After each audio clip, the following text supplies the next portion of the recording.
श्रीमद् भागवत में एक प्रसंग आता है, प्रहलाद जी का चरित्र आप लोगों ने सुना होगा।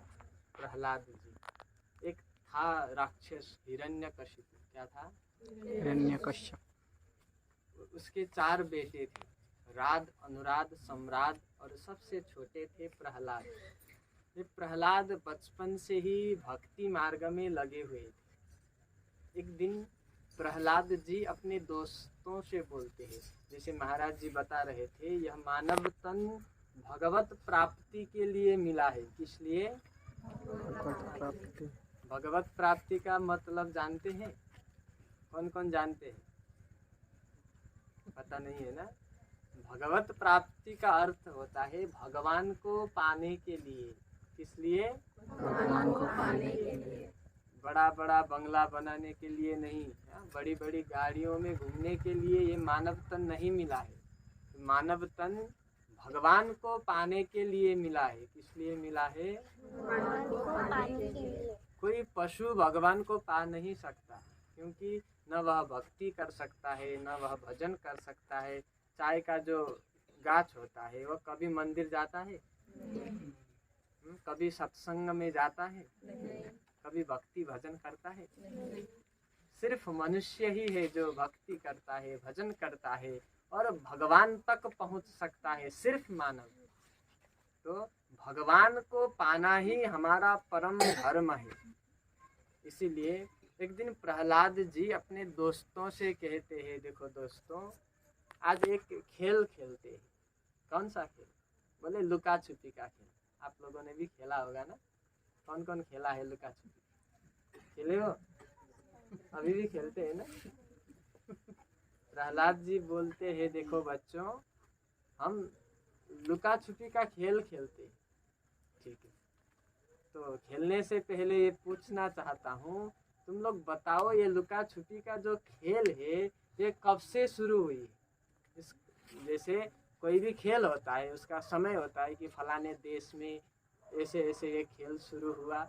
जैसे अभी क्रिकेट चल रहा है, ये इंग्लैंड में शुरू हुआ है। ऐसे ही ये लुका छुपी का जो खेल है ये कहाँ शुरू हुआ है? किसी को पता है? किसने शुरू किया? प्रहलाद जी पूछते हैं अपने दोस्तों से, तो दोस्त बोलते हैं हमको तो पता नहीं। तो प्रहलाद जी कहते हैं, जब सृष्टि की प्रारंभ हुई, जब सृष्टि के आदिकाल मतलब स्टार्टिंग समय में, ये तब से चली आ रही है ये खेल। ये आज का नया खेल नहीं है। सबसे पुराना खेल यदि कोई है तो लुका छुपी का खेल है। सबसे पहले किसने खेला था? एक दिन आप और हम जैसे अनेक जीव गए भगवान के पास। अनेक जीवात्मा, आप और हम सब जीव हैं, गए भगवान के पास और बोले, भगवान चलो लुका छुपी का खेल खेलते हैं। भगवान बोले ठीक है, पहले कौन छुपेगा? सारे जीव बोले, भगवान हम छिपेंगे, आप हमें ढूंढ निकालो। ध्यान से सुनिए। तो भगवान बोले ठीक है, छुप जाओ। तब प्रलय का समय आया। जब प्रलय होता है तो सारा विश्व भगवान के पेट में जाकर बैठ जाता है। कहाँ बैठता है?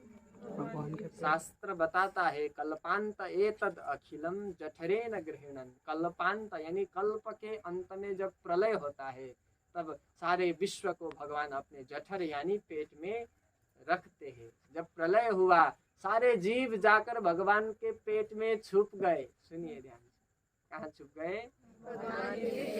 हाँ, भगवान हम छुप गए, अब हमें ढूंढ निकालो, ऐसा बोलने लगे। तब भगवान ने जब फिर से सृष्टि की शुरुआत हुई, तब प्रत्येक जीव को उनके कर्मानुसार ढूंढ ढूंढ के अनेक योनियों में पैदा कर दिया, जन्म दे दिया। कोई किसी को इंसान बनाया, किसी को पशु बनाया, किसी को पक्षी बनाया, किसी को जलचर बनाया। तो सबको भगवान ने ढूंढ निकाला। और जब सबको ढूंढ निकाला तब भगवान बोले, मैंने तो ढूंढ निकाला, अब छुपने की बारी मेरी। किसने कहा? भगवान ने। क्या कहा? छुपने की बारी मेरी। हाँ, अब मैं छुपूंगा, तुमको मुझे देखना है, खोजना है, ढूंढ निकालना है।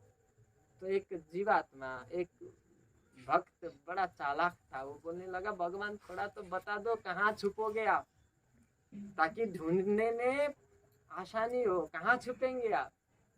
तो भगवान कहते हैं मैं तो अंतर बही अवस्थितम, मैं तुम्हारे अंदर भी छुपूंगा और तुम्हारे बाहर भी छुपूंगा, हर कण कण में मैं छुपूंगा। कहाँ? कण कण यानी हर वस्तु में भगवान छुपे बैठे हैं। जैसे दूध में घी छुपा रहता है कि नहीं, जैसे काठ में, काष्ठ में, लकड़ी में आग छुपा रहता है, उसको घिसने से आग प्रकट होता है। जैसे तिल में तेल है, जो चकमक में आग, हर घट में है साइया, जाग सके तो जाग, कहा जाता है। भगवान कहते हैं मैं तो घट घट में छुपूंगा, कण कण में छुपूंगा, हर जगह में हूँगा, तुम्हें ढूंढ के निकालना है। इतना कहकर भगवान छुप गए। कहाँ छुप गए? हर जगह, हमारे भीतर, हमारे बाहर, जो भी दिखाई देता है सब भगवान का है और सब भगवान है, लेकिन सब जगह भगवान छुपे बैठे हैं। अब ये जो लुका छुपी का जो खेल है ये कब समाप्त होगी? जब कण कण में छुपे हुए भगवान को हम खोज कर निकालेंगे। कब समाप्त होगी? जब भगवान को हम खोज कर निकालें। भगवान कहीं से भी प्रकट हो जाते हैं, भगवान कहीं से भी प्रकट हो जाते हैं। एक थे संत, नामदेव था। क्या था नाम? नामदेव उनका नाम था। वो हर वस्तु में भगवान को देखते थे। कुत्ता आया, कुत्ते में भगवान, बिल्ली आई, बिल्ली को प्रणाम करते थे, कोई चींटी देखा तो भगवान कहते थे। एक दिन रोटियां बना रहे थे, रोटी सेक कर पास में रखा था, एक कुत्ता आया, मुंह से रोटी पकड़ के भागने लगा। आप और हम होते तो क्या करते? पत्थर उठा के मारते ना, कुत्ता को मारते कि नहीं? लेकिन नामदेव ऐसा नहीं थे। नामदेव ने क्या किया? घी का कटोरी था, उठाया प्रेम से और पीछे पीछे दौड़ने लगे। हे प्रभु, अभी रोटी सूखी है, थोड़ा घी लगा दूं, तब भोग लगाइए। दिन भर भागते रहे, बेचारा कुत्ता को क्या मालूम क्यों भाग रहे। अंत में कुत्ते में से भगवान प्रकट होकर नामदेव को दर्शन देते हैं। कहने का तात्पर्य, भगवान हर चीज में, जड़ में, चेतन में, पत्थर में, हर चीज में भगवान रहते हैं। लेकिन हरि व्यापक सर्वत्र समाना, प्रेमते प्रकट भई में जाना। भगवान तो सर्वत्र है, लेकिन हमारे पास वो भक्ति नहीं है, वह प्रेम नहीं है जो भगवान को खोज निकाले। प्रहलाद जी कहते हैं अपने दोस्तों से, देखो दोस्तों, ये जो लुका छुपी का खेल है ये अनादिकाल से चली आ रही है। हम छुपे थे, हमको भगवान ने खोज निकाला, अब भगवान छुपे बैठे हैं, अब हमको भगवान को खोजना है। जिस दिन आप भगवान को खोज निकालेंगे ये सारा खेल समाप्त हो जाएगा। बोलेंगे राधे राधे। राधे राधे। सब खेल कब समाप्त होगा? जब भगवान को खोज निकालेंगे। और मानव जीवन इसीलिए मिला ताकि भगवान को प्राप्त कर सके। धन, गाड़ी, बाइक, जमीन, जायदाद तो हर कोई कमा लेता है। खूब सारा धन मिले, बड़ी कोठी, बंगला, खूब सारी गाड़ी मिले, ये सब कोई धन नहीं है। जैसे महाराज बता रहे थे, जब यह शरीर समाप्त हो जाएगा, जब हम मर जाएंगे, उसके बाद जो आगे की यात्रा होगी ना, वहाँ ये 500 का नोट वहाँ नहीं चलेगा। चलेगा? आप नेपाल चले जाइए, काकरविट्टा में ही उसको चेंज करना पड़ेगा। यहाँ इंडियन करेंसी नेपाल में नहीं चलता है, तो ऊपर कैसे चलेगी? तो वह धन इकट्ठा करना है, जो धन पीछे काम में आए। कबीरदास जी कहते हैं, कबीरा सो धन सचे जो आगे को होए, अरे शीश चढ़ाए पोठ ली जात न देखियो कोई। हम खूब धन इकट्ठा करते हैं, खूब अनेक शौक रखते हैं, अनेक इच्छा रखते हैं, लेकिन भगवान को पाने के लिए, भगवान को ढूंढने के लिए कोई भी नहीं निकलता। सब निकलते हैं धन ढूंढने को, गाड़ी, जगह, जमीन, इसीलिए सब इसी के पीछे पागल है। कोई भगवान के पीछे पागल है तो बताइए, कोई है पागल? कोई भगवान के पीछे पागल नहीं है, सब पागलों की तरह लगे हैं, कोई धन के लिए पागल है। किसी ने क्या खूब लिखा है, यह सारा पागल खाना है, यहाँ पागल आते जाते हैं, मेरा मेरा कहने वाले सब पागल होकर जाते हैं। कोई पागल है धन दौलत का, कोई पागल बेटे नारी का, पर सच्चा पागल वो ही है जो पागल बांके बिहारी का। वही सच्चा पागल है जो भगवान के लिए पागल होता है। भगवान मिल गए तो मानव जीवन सफल हुआ, भगवान नहीं मिले, धन मिला, वैभव मिला, खूब इज्जत प्रतिष्ठा, खूब नाम जगत में मिला, वो सब मिलना न मिलना बराबर है, सब माटी में मिल जाएगा, क्योंकि ये सब हमारे साथ नहीं जाने वाला। किसी ने लिखा है, भांति भांति भोग मिले, अंगहूँ अरोग मिले, सुख के संजोग मिले, जीवन के बाटी में धन और धाम मिले, सुयस और नाम मिले, अरे राम ना मिले तो सब काम मिले माटी में।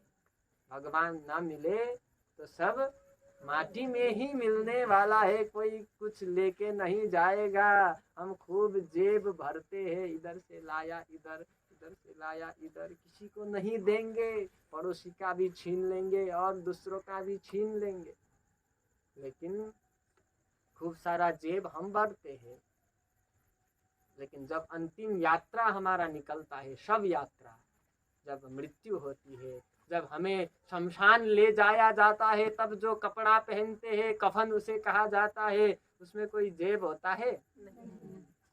या आप लोगों के गांव में जो मर गया वो मर का कर्म करते हैं, जो भजन करते हैं, जो भगवान के लिए कर्म करते हैं, वह सदा सदा आपके साथ रहेगा। एक सुंदर प्रसंग बोलते हुए कथा को विराम करता हूँ। भगवान श्री कृष्ण, उनका जन्म हुआ मथुरा में। कहाँ? जन्म होते ही गोकुल चले गए, 4 साल गोकुल रहे, उसके बाद वृंदावन गए, 11 साल तक वृंदावन में रहे, फिर मथुरा गए। ध्यान से सुनिए, फिर मथुरा गए, कंस का वध किया, फिर गुरुकुल पढ़ के आए। मथुरा में थे तो कंस का ससुर था, नाम था जरासंध। क्या नाम था? जरासंध। वह आक्रमण करने आया, खूब सैनिक लेके, उसको भगवान ने हरा दिया, फिर गया, फिर दूसरी बार, ऐसे 17 बार जरासंध आक्रमण करने आया मथुरा में। भगवान ने 17 बार जरासंध को हरा दिया, लेकिन 18वीं बार जब आया, अकेले नहीं आया, काल यवन को लेके आया। किसको? जब काल यवन मथुरा में आक्रमण करने आया, तब भगवान ने पहले ही द्वारिका बना लिया था। ध्यान से सुनिए, काल यवन के आने से पहले ही भगवान ने द्वारिका बना लिया था गुजरात में। तो सारे मथुरा वासी को वहां शिफ्ट कर दिया और भाग कर खुद भी द्वारिका में रहने लगे। कथा बहुत सुंदर है, लेकिन इसमें छुपा ज्ञान इससे भी बड़ा सुंदर है। जो मथुरा है, ये मानव शरीर ही मथुरा है। क्या है? मथुरा ये शरीर है, और मथुरा में रहने वाला कृष्ण यानी आप। कौन? सबसे बड़ा ज्ञान यही है माँ, कि आप ही भगवान हो। क्या हो? हम खुद को भूल बैठे हैं, खुद सत्य चित आनंद स्वरूप है। हम खुद ही भगवान है, लेकिन हम खुद को शरीर मानते हैं, खुद को फलाना मानते हैं। लेकिन जब आप खुद को पहचान लोगे, तब भगवान की आवश्यकता नहीं पड़ेगी, क्योंकि आप ही भगवान हो। ये सबसे बड़ा ज्ञान है। सारा शास्त्र यही कहता है, जीवो ब्रह्मैव नापरा, वेद वाक्य है। जीव ही ब्रह्म है, जीव ही शिव है, नर ही नारायण है। तो ये शरीर मथुरा है, शरीर में रहने वाला जो आत्मा है वही कृष्ण है। इस शरीर में भी जरासंध आक्रमण करता है, जैसे 17 बार किया था वैसे ही आक्रमण करता है। जरासंध का मतलब बुढ़ापा। क्या? बुढ़ापा। बुढ़ापा इस शरीर में 1 बार नहीं, 2 बार नहीं, 17 बार आक्रमण करता है, लेकिन 17 बार हम हरा देते हैं। कैसे? सबसे पहले आक्रमण कहाँ करता है? कान के बगल में, यहाँ पर करता है। यहाँ का बाल सफेद सफेद होता है सबसे पहले। ये जरासंध का पहला आक्रमण है, लेकिन हम भी कम नहीं है, दुकान जाते हैं, मेहंदी खरीद कर लाते हैं, तो काला पोत देते हैं, तो कोई तो पीला लगा लेते, कोई हरा लगा लेते, पूरा सप्तरंगी लेके घूमते हैं लोग। एक बार जरासंध को हरा दिया, फिर दूसरा आक्रमण करेगा, दांत हिलने लगेगा और गिरने लगेगा। हम भी कम नहीं, बाजार जाएंगे डेंटिस्ट के पास, जबड़ा खरीद लेंगे, पूरा लगा देंगे, क्या करें, और पूरा जबड़ा लगा के चना चबाएंगे।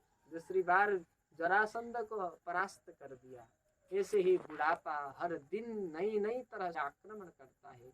आँख में आक्रमण करता है, हम चश्मा लगा देते हैं, कान में करता है तो मशीन लगा देते हैं।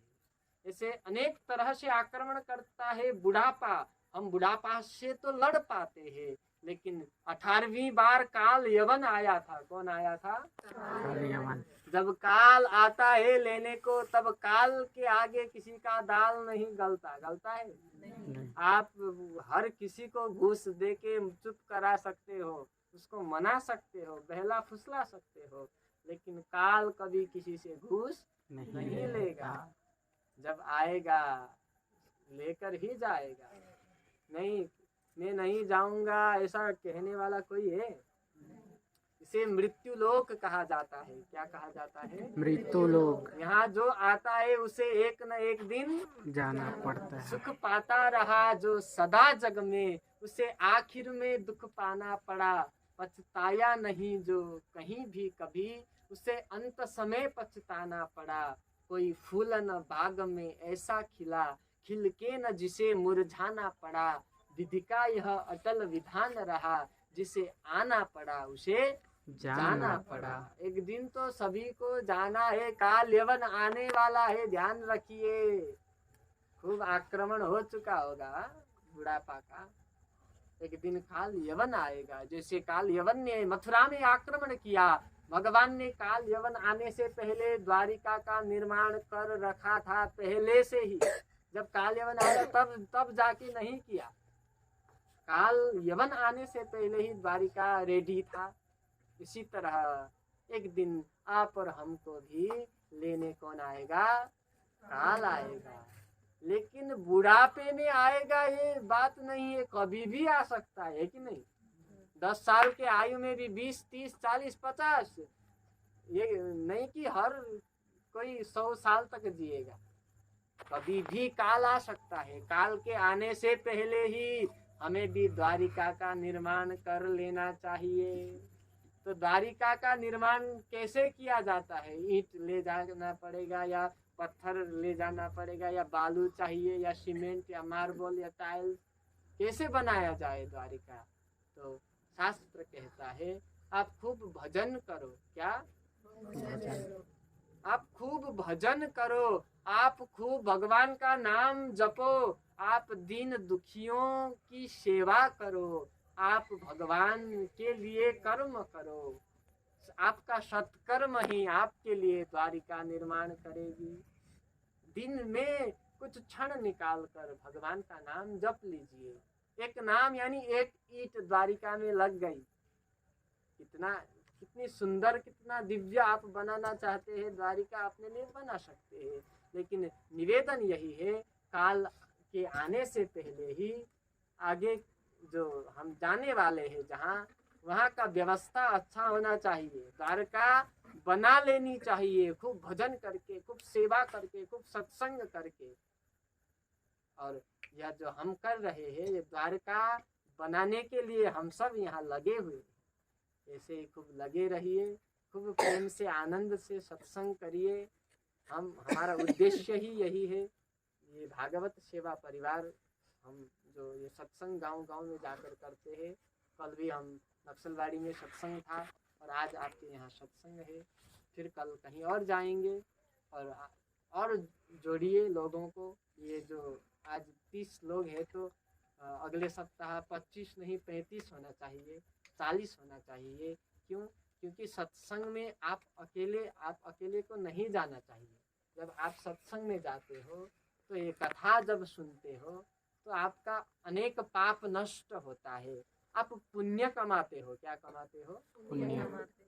लेकिन आप किसी पड़ोसी को पकड़ के सत्संग में ले जाइए, वह आकर बैठेगा और सत्संग सुनेगा, वह जो पुण्य कमाता है वह आपको भी मिलेगा। किसको?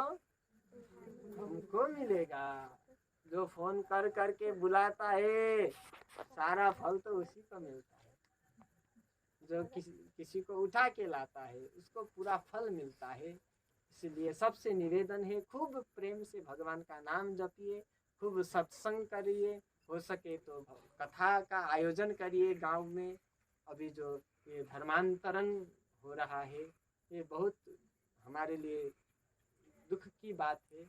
लोग सनातन धर्म को और इसके महत्व को न समझकर धर्मांतरण कर रहे हैं। हमारे सनातन धर्म के नियम कानून थोड़े कठिन है, मानना थोड़ा कठिन होता है। हर बात बात पर सत्यम वद धर्मम चर मातृदेवो भव पितृदेवो भव, वेद बात बात पर अनुशासन लगाता है। जैसे हमारे घर में छोटे बच्चों को माँ हर बात बात पर डांटती है कि नहीं? डांटने से काम नहीं बना तो लाठी उठाकर मारती भी है ना। तो माँ ने लाठी मार दिया ऐसा सोचकर माँ को बदल सकते हैं हम? नहीं बदल सकते ना। तो इसी तरह जैसे माँ नहीं बदला जाता, इसी तरह अपना धर्म भी नहीं बदला जाता। गीता कहता है स्वधर्मे निधनम श्रेयः। आप अपने धर्म में, जिस धर्म में आपका जन्म हुआ है उसी धर्म में आपको मरना चाहिए। इधर उधर हो गए तो परधर्मो भयावह, बहुत भयानक आपकी गति होगी आगे जाकर। इसीलिए मैं ज्यादा कुछ नहीं कहूँ, इस सब बात की जानकारी नहीं है। इस ऐसे सत्संग के माध्यम से देखिए, कथा हर कोई नहीं करा सकता क्योंकि उसमें खर्चा होती है, हर चीज की व्यवस्था करनी पड़ती है। लेकिन सत्संग में तो कोई खर्चा नहीं है। तो ऐसे गांव गांव में जाकर हम जो अबोध बच्चे हैं जिनको धर्म के बारे में कुछ जानकारी नहीं है, हम उनको जानकारी दिलाते हैं। जो बुजुर्ग गण है जो खाली बैठकर घर में वैसे ही समय व्यतीत करते हैं, उनको भी कुछ समय भगवत कथा श्रवण करने को मिले, इस उद्देश्य से हम सत्संग करते हैं। और हमारे युवान भाई बहन जो अनेक व्यसनों में कुलत में फंसे हुए हैं, कोई क्या खाता है, कोई क्या पीता है, क्या बताए, अनेक व्यसनों में फंसे हुए हैं। सबसे बड़ा व्यसन तो मोबाइल का है। ऐसे पकड़ते हैं, बैठते हैं, मार मार भाई मार मार बोलते हैं। एक बार तो मैं जा रहा था, मार मार मार बोला, अकेले था, बहुत डर गया यार, मुझे मारने का बात है। हम तो भागने लगे, बाद में पता चला वो गेम खेल रहे। बोलिए राधे राधे। तो हमारे युवान भाई बहन जो अनेक कुलत में गलत रास्ते में चल रहे हैं, उनको भी मैं निवेदन करना चाहता हूँ। दो ही व्यसन, नशा, व्यसन का मतलब नशा, खूब नशा करते हैं अभी। लेकिन युवान भाई बहन को मैं बताना चाहता हूँ, दो नशा ऐसी नशा है जो आपको ऊपर ले जाएगा। एक है विद्या अध्ययनम व्यसनम अथवा हरिपाद सेवनम व्यसनम। सबसे पहला व्यसन है, नशा है जो आपको आपका कल्याण कर देगी, वह पढ़ने का नशा। क्या नशा? पढ़ने का नशा। शेरनी का दूध है विद्या। क्या है? खूब पढ़िए, शेरनी का दूध है, खूब पिए। जो पीता है वही गरजता है। जब शेर गरजता है तब सारा जंगल खामोश होता है, सब सुनते हैं। तो यदि नशा रखना है जीवन में तो अध्ययन का नशा रखिए, खूब पढ़िए। और दूसरा, अथवा हरिपाद सेवनम व्यसनम, नशा करनी है तो भक्ति की नशा करिए। कौन सी नशा? हमारे पितागण है, मातागण है। अभी तो माता पिता सब बराबर है, क्या बताए। हम सब कभी कभी पीते हैं ना, क्या बोलते हैं उसे? मदिरा। क्या? इसको किसी को पूछा मैंने, बाबा जी क्यों पीते हो? सारा गम भूल जाते हैं इसे पी के, बोल रहा। मैंने बोला एक बोतल पीने से पूरा 5-6 दिन आप गम भूले रहते हो? नहीं नहीं महाराज, सुबह तक सब उतर जाता है। सुबह गम भुलाने के लिए फिर दूसरा बोतल पीना पड़ता है। तो मैंने बोला ये सब झंझट में मत पड़ो। एक ऐसा नशा है जो जिस नशे में अगर आप लग गए, जो नशा आपको लग गया तो सारा जीवन आप उसी नशे में झूमेंगे। कौन सी नशा? तो किसी संत ने लिखा है, जाम पर जाम पीने से क्या फायदा। जाम कहा जाता है मदिरा को उर्दू में।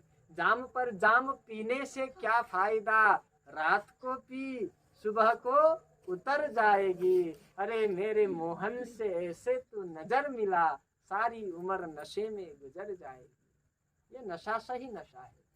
इसीलिए हमारा उद्देश्य यही है कि हमारे युवान भाई बहन सही मार्ग पकड़कर सन्मार्ग में आगे बढ़े और हमारा सनातन धर्म का संरक्षण और संवर्धन हो। इसी उद्देश्य से हम सत्संग कर रहे हैं और आप सभी ने ध्यान से सुना और अपना अमूल्य समय दिया। इसलिए हम आप सभी को साधुवाद धन्यवाद देते हुए, आप सभी के अंतरंग भगवान को प्रणाम करते हुए सभी को राधे राधे।